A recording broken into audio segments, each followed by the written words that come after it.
Hello मेरे प्यारे साथियों, कैसे हैं आप लोग। स्वागत है आप सभी का आज के इस नए वीडियो में। एक और नया मॉडल पेपर समाजशास्त्र का, वो सारे इंपॉर्टेंट क्वेश्चन इस मॉडल पेपर के जरिए कराने की पूरी कोशिश करेंगे जो आपके पेपर में हूबहू छपने वाले हैं। तो चलिए दोस्तों, सिंपल सरल शब्दों में आपको समझाने का प्रयास करते हैं। हूबहू ऐसे ही पेपर आपको देखने को मिलेगा। आप निर्देश वगैरह एक बार देख सकते हैं। मेन मुद्दे की बात करते हैं और बहुविकल्पीय प्रश्न से शुरुआत करते हैं। तो पहला प्रश्न आपके सामने है, निम्नांकित में से कौन सा एक दशा भारत की जनसंख्या वृद्धि का कारण नहीं है। यानी सिंपल सा मतलब यह है कि जनसंख्या वृद्धि का कारण नहीं है, ये आपको बताना है। निम्न जीवन स्तर के जनसंख्या वृद्धि का कारण है संयुक्त परिवार व्यवस्था, बाल विवाह का प्रचलन, स्थान परिवर्तन में प्रवृत्ति। तो इसमें पूछा है कारण नहीं है जनसंख्या वृद्धि में, तो उसमें राइट आंसर आपका हो जाएगा स्थान परिवर्तन की प्रवृत्ति जो है इससे जनसंख्या वृद्धि में कारण नहीं है। तो इसमें आपका राइट आंसर चौथा वाला हो जाएगा। अगला क्वेश्चन आ जाता है यहाँ पे, नेक्स्ट है आपके सामने की परंपरागत भारतीय समाज में सामाजिक स्तरीकरण का आधार का क्या रहा है, मतलब आधार क्या रहा है सामाजिक स्तरीकरण का। धन एवं संपत्ति, जाति, परिवार या फिर धर्म। तो इसमें राइट आंसर आपका जाति हो जाएगा। ठीक है, जाति इसमें हो जाएगा। अगला क्वेश्चन इसमें है कि निम्न में से कौन सा संयुक्त परिवार की विशेषता है। सामान्य मनोवृत्तियां, समान संपत्ति, एक संगठन या फिर इनमें से कोई नहीं।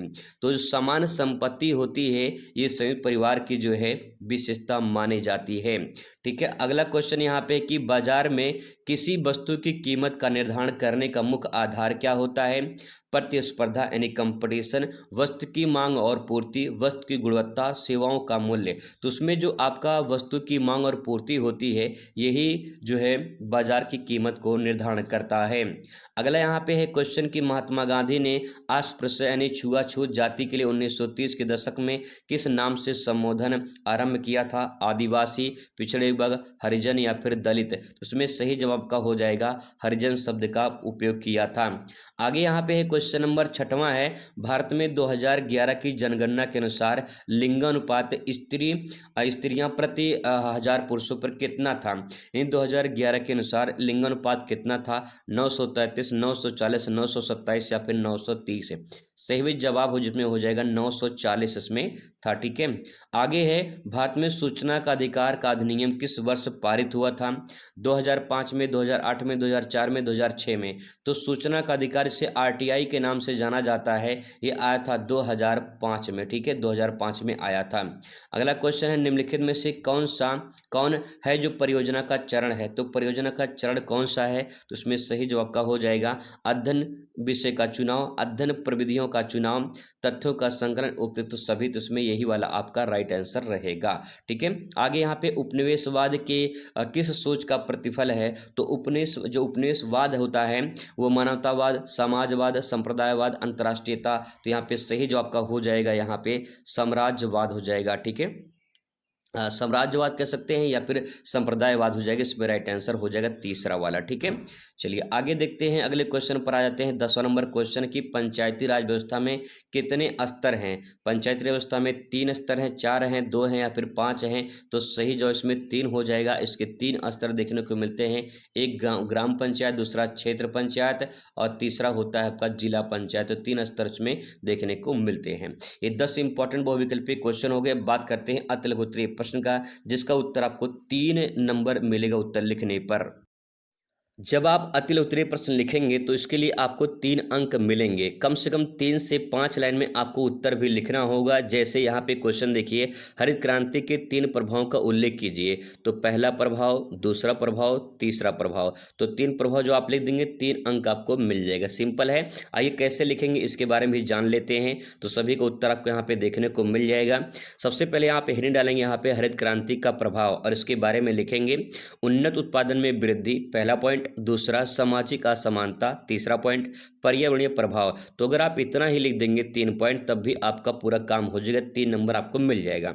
थोड़ा सा एक्सप्लेन कर देते हैं इसके बारे में। जैसे अन्न उत्पादन में वृद्धि का मतलब ये है नई तकनीकों और उन्नत बीजों के उपयोग से अनाज उत्पादन में भारी वृद्धि हुई थी। ठीक है, अगला यहाँ पे सामाजिक असमानता। बड़ी जोत वाले मतलब जिनके पास बड़ी खेतें थी, बड़ी जमीन थी, किसानों को अधिक लाभ हुआ, जबकि छोटे जो किसान थे उनको आर्थिक रूप से कमजोर बने रहे। ठीक है, ये प्रभाव पड़ा। दूसरा पर्यावरण प्रभाव, इसमें देखेंगे रासायनिक उर्वरकों का जो है और कीटनाशक का अधिक से अधिक प्रयोग किया गया, और फिर इसके बाद जो है मिट्टी की जो उर्वरता थी वो प्रभावित हुई। तो 3 पॉइंट ऐसे आप लिख सकते हैं। अगला प्रश्न है औद्योगिक समाज की प्रमुख विशेषताएं बताइए। तो आप इसमें लिख सकते हैं, पहला है उत्पादन में मशीनीकरण, यानी पहले जो हाथ से काम किया जाता था अब मशीनों का उपयोग किया जाने लगा, तो आप इसमें लिख सकते हैं। दूसरा पॉइंट है शहरीकरण। शहरीकरण मतलब ये होता है कि लोग रोजगार की तलाश में गांव से शहर की तरफ पलायन करते हैं।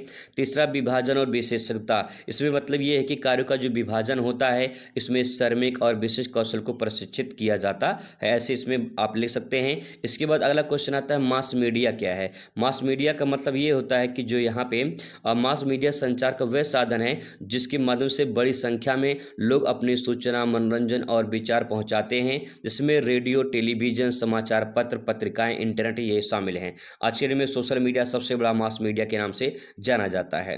इसके बाद यहाँ पे है अगला क्वेश्चन जनसंख्या विस्फोट का अर्थ क्या है। तो उसमें लिखेंगे जब किसी देश या क्षेत्र में बहुत तेजी से जनसंख्या वृद्धि होती है तो उसे हम जनसंख्या विस्फोट कहते हैं। संसाधन उसकी आपूर्ति असमर्थ हो जाती है और जो है इसे जनसंख्या विस्फोट का नाम दिया जाता है।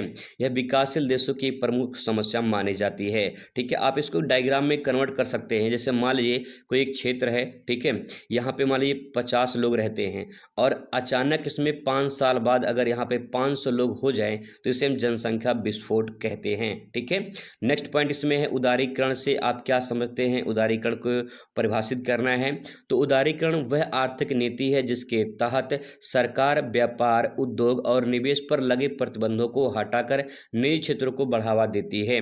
भारत में 1991 आर्थिक सुधारों के तहत जो है इसे लागू किया गया था।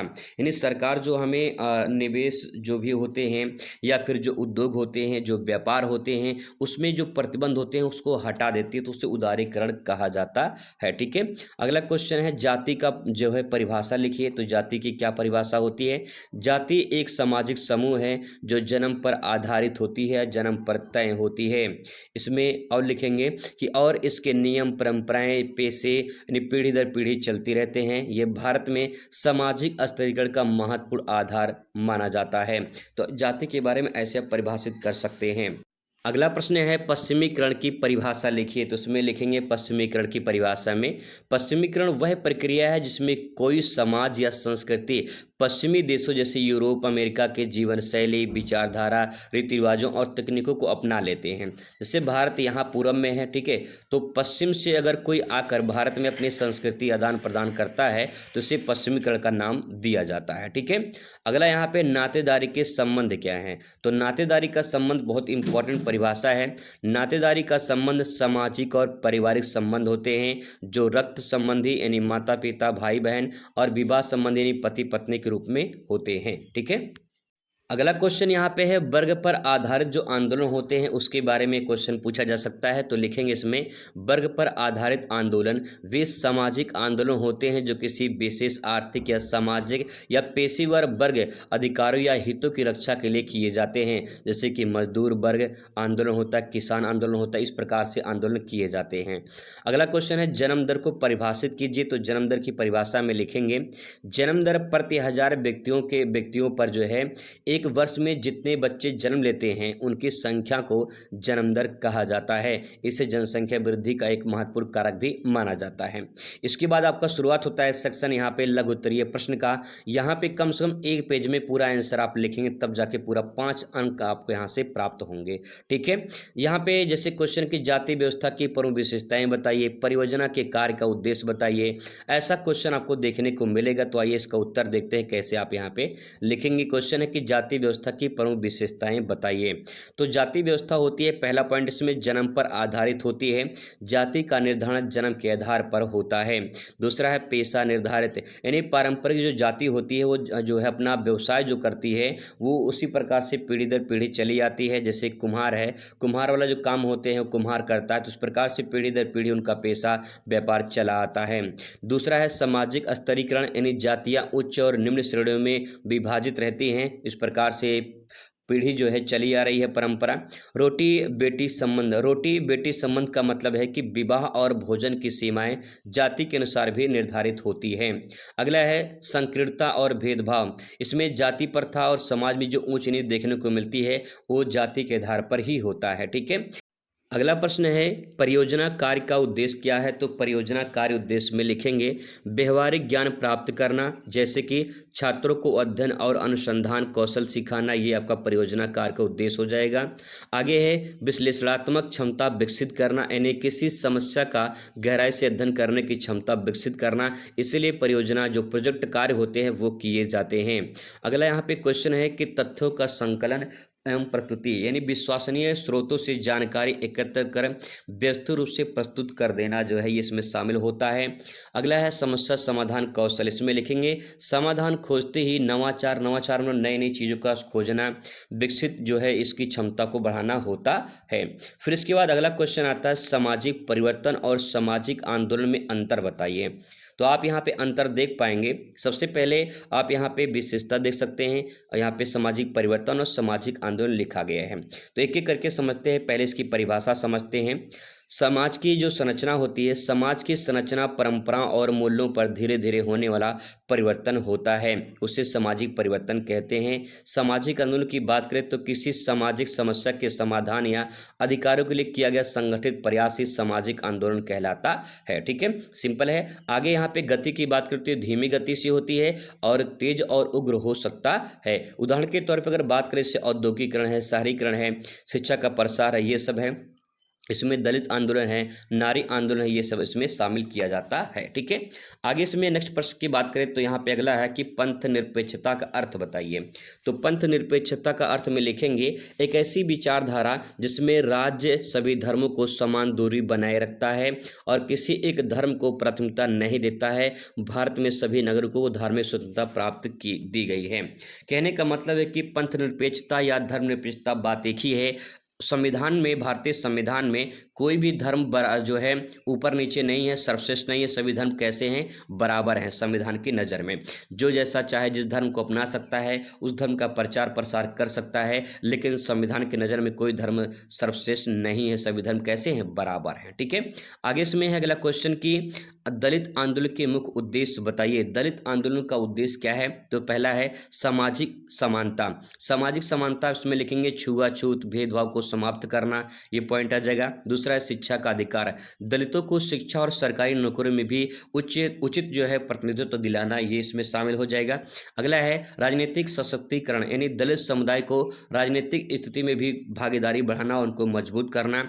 आर्थिक सुधार, भूमि अधिकार, स्वरोजगार, वित्तीय सहायता और इनकी जो मांग है वो पूरी होनी चाहिए, जिसके लिए आंदोलन करते हैं। अगला क्वेश्चन है पंचायती राज अधिनियम की विशेषता बताइए। तो उसमें लिखेंगे आप लोग 3 स्तरीय संरचना होती है, जिसमें ग्राम पंचायत, पंचायत समिति और जिला पंचायत जिला परिषद के रूप में काम करते हैं। तो इस प्रकार से 3 स्तरीय हो जाएगा आपका। नेक्स्ट है आरक्षण जो है प्रावधान।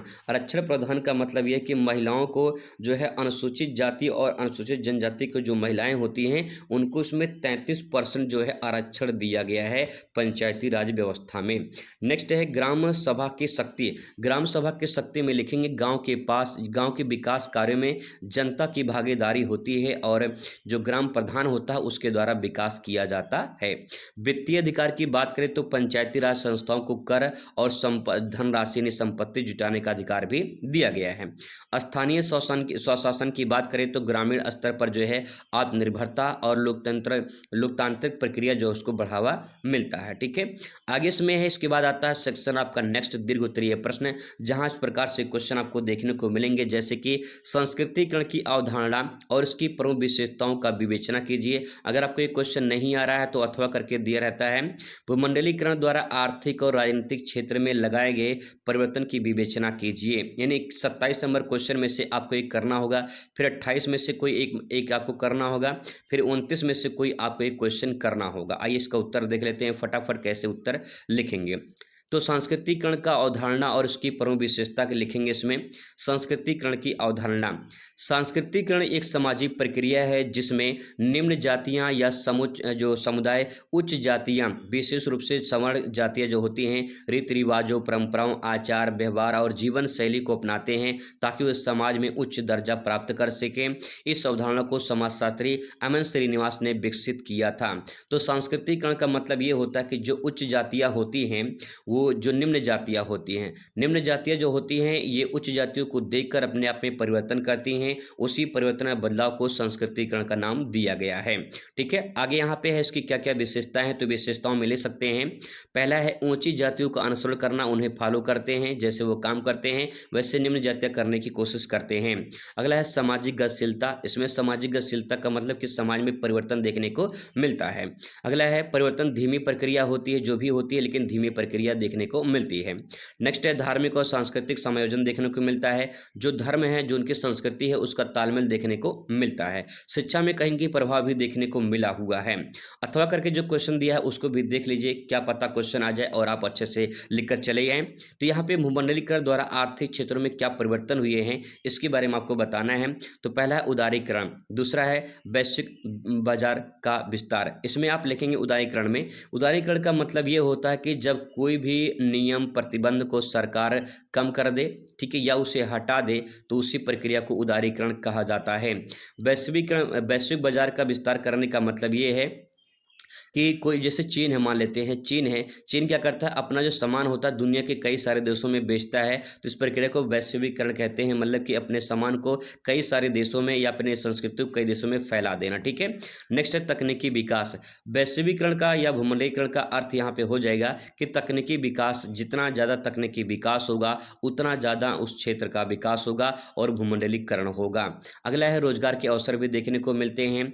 नेक्स्ट है छोटे उद्योग का भी प्रभाव पड़ता है। जब बड़ी बड़ी कंपनियां हावी हो जाती हैं तो छोटे उद्योग क्या होते हैं, प्रभावी हो जाते हैं। मान लीजिए कोई एक बड़ा सा पेड़ हो जाए, ठीक है, एक बड़ा सा कोई पेड़ हो जाए, उसके नीचे छोटी छोटी झाड़ियां हो जाती हैं क्योंकि उस बड़े के पेड़ के पीछे वो सब छुप जाते हैं। ठीक है, वैसी प्रकार से। अगला यहाँ पे राजनीति में क्या प्रभाव पड़ेगा, तो यहाँ पे देख सकते हैं सार्वभौमिकता का प्रभाव पड़ेगा। यानी जो सार्वभौमिकता मतलब कि यहाँ पे हो जाएगा सरकार की तरफ से जो प्रभाव है वो आप कहीं कहीं देखने को मिलेगा। नीतिगत बदलाव देखने को मिलेगा, आंदोलन और विरोध होगा और राष्ट्रीय संप्रभुता पर कहीं कहीं प्रभाव देखने को मिलेगा। ठीक है, अगला क्वेश्चन यहाँ पे दहेज प्रथा पर भारतीय समाज का जो प्रभाव है उसके बारे में आपको बताना है। दहेज प्रथा के बारे में सभी जानते होंगे, तो पहला यहाँ पे सामाजिक प्रभाव क्या है उसको लिखेंगे। तो महिलाओं की जो स्थिति है वो कमजोर हुई है। दहेज की मांग ने महिलाओं के परिवार पर जो है बोझ बना दिया है। दूसरा पॉइंट, महिला शोषण और हिंसा भी देखने को मिलता है। दहेज के लिए कई महिलाओं को प्रताड़ित किया जाता है और घरेलू हिंसा भी की जाती है। नेक्स्ट है लिंगानुपात पर असर भी देखने को मिलता है। दहेज प्रथा के कारण कन्या भ्रूण हत्या बढ़ी हुई है और लिंगानुपात बिगड़ गया है। ठीक है, अगला यहाँ पे आर्थिक प्रभाव। आर्थिक प्रभाव में लिखेंगे परिवार पर वित्तीय बोझ बढ़ता है। बेटी की शादी के लिए गरीब परिवारों को जो है कर्ज लेना पड़ता है और इस प्रकार से उसके ऊपर बोझ बढ़ जाता है कर्ज का। आर्थिक असमानता देखने को मिलती है। उच्च दहेज देने वाले परिवारों को समाज में उच्च दर्जा मिलता है और उसे असमानता बढ़ती है। अगला क्वेश्चन यहाँ पे है, मतलब अगला पॉइंट यहाँ पे है कानूनी और नैतिक प्रभाव पड़ता है। कानूनी प्रतिबंध। 1961 में दहेज निषेध अधिनियम लागू किया गया है, इसके बावजूद भी ये प्रथा जारी है। नैतिक मूल्यों का ह्रास देखा जाए तो यह कुप्रथा समाज में नैतिक गिरावट और रिश्वतखोरी को बढ़ावा देती है। अथवा करके जो क्वेश्चन दिया है यहाँ पे कि महिला आंदोलन की परिभाषा लिखिए और भारत में इसकी प्रमुख विशेषताओं को बताइए। तो पहला लिखेंगे महिला आंदोलन क्या है, तो इसमें आप लिखेंगे महिला आंदोलन उन सामाजिक और राजनीतिक प्रयासों का दर्शाता है जिनका उद्देश्य महिलाओं के अधिकारों की रक्षा और लैंगिक समानता को समाप्त करना या प्राप्त करना है। ठीक है, अब इसमें कुछ ऐसी विशेषता इनके बारे में थोड़ा थोड़ा लिखना होगा आपको, जैसे है समाज सुधार आंदोलन 19वीं शताब्दी में, राजनीतिक भागीदारी 20वीं शताब्दी में, नारी आंदोलन 1970 के बाद किया गया था, कानून सुधार में बहुत सारे परिवर्तन किए गए थे, आधुनिक डिजिटल युग का प्रभाव भी कहीं कहीं देखने को मिलता है। इसी क्वेश्चन को यहाँ पे अथवा करके आप ले सकते हैं। साक्षात्कार पद्धति क्या है, इसकी परिभाषा, गुण और दोष लिखिए। तो सबसे पहले साक्षात्कार क्या होता है, यानी इंटरव्यू क्या होता है, तो इसमें आप लिखेंगे साक्षात्कार, इसमें लिखेंगे एक शोध पद्धति है जिसमें सूचनाएं प्राप्त करने के लिए आमने सामने बातचीत की जाती है। यानी जो आपके स्कूल वगैरह में इंटरव्यू होते हैं, जो वाइवा होते हैं, वही आपका साक्षात्कार है। इसके कौन कौन से गुण हैं, यानी कौन कौन से एडवांटेज हैं, इसमें लिखेंगे। व्यक्तिगत संपर्क होता है, यानी प्रत्यक्ष संवाद के कारण जो है उत्तरदाता के विचार को बेहतर तरीके से समझा जा सकता है। नेक्स्ट है अधिक विश्वसनीयता, मतलब यहाँ पे लिखित सर्वेक्षण की तुलना में अधिक विश्वसनीय और सटीक उत्तर मिल जाते हैं। लचीलेपन की सुविधा, यानी प्रश्नों का आवश्यकता अनुसार बदला या विस्तारित किया जा सकता है। ठीक है, इसके दोष में लिखेंगे, दोष में व्यय और समय की अधिकता होती है, यानी पैसा ज़्यादा लगता है, समय भी इसमें ज़्यादा लगता है। ठीक है, दूसरा है उत्तरदाता का पक्षपात, यानी व्यक्ति अपनी छवि सुधारने के लिए गलत उत्तर का भी सहारा ले सकता है, गलत उत्तर भी दे सकता है। नेक्स्ट है साक्षात्कारकर्ता पर प्रभाव, साक्षात्कार जो कर्ता होता है कि व्यक्तिगत और या फिर उससे विचारों को उत्तर का प्रभाव भी पड़ सकता है। अथवा करके जो क्वेश्चन दिया है हरित क्रांति और उसके सामाजिक परिणामों को बताइए, तो हरित क्रांति की परिभाषा पहले आप लिखेंगे। हरित क्रांति 1960 के दशक में भारत में कृषि उत्पादन बढ़ाने के लिए की गई तकनीकी सुधारों की श्रृंखला थी। इसमें उन्नत बीज, रासायनिक उर्वरक, सिंचाई तकनीकी और मशीनों का उपयोग जो है वो किया गया था, जिससे उत्पादन बढ़ा था। इसमें सामाजिक क्या प्रभाव पड़े थे, तो पहले सकारात्मक प्रभाव देख लीजिए। कृषि उत्पादन में वृद्धि हुई थी, भारत में खाद्यान्न उत्पादन जो है ये काफ़ी बढ़ गया था और लोग आत्मनिर्भर बन गए थे, ये सकारात्मक है। किसानों की आय में वृद्धि हुई थी, बड़े किसान को अधिक लाभ हुआ था और नवीन तकनीकों का विकास हुआ था, विभिन्न वैज्ञानिक जो पद्धति पर खेती होने का मौका मिला था, ये सकारात्मक इसके प्रभाव है। यानी कुछ पॉजिटिव थे, कुछ निगेटिव भी थे, तो नेगेटिव में आप लिखेंगे नकारात्मक प्रभाव में सामाजिक असमानता देखने को मिली थी, मतलब इसमें कुछ लोग ऐसे थे जो बहुत अमीर हो गए थे, कुछ लोग ऐसे थे जो गरीब हो गए थे। अगला पॉइंट है इसमें पर्यावरण की भी क्षति हुई थी और मजदूरों की काफ़ी समस्या सामना करना पड़ा था। तो कुछ ऐसे इंपॉर्टेंट क्वेश्चन है जो आपके पेपर में हूबहू ऐसे छपने वाले हैं, आप इसे एक बार सरसरी निगाहों से देख लीजिए, अच्छे से तैयार कर लीजिए, यहाँ से क्वेश्चन आपके पेपर में आ सकते हैं। अगर आपको कोई वीडियो चाहिए तो कमेंट कर सकते हैं। मिलते हैं नेक्स्ट वीडियो में। Thanks for watching.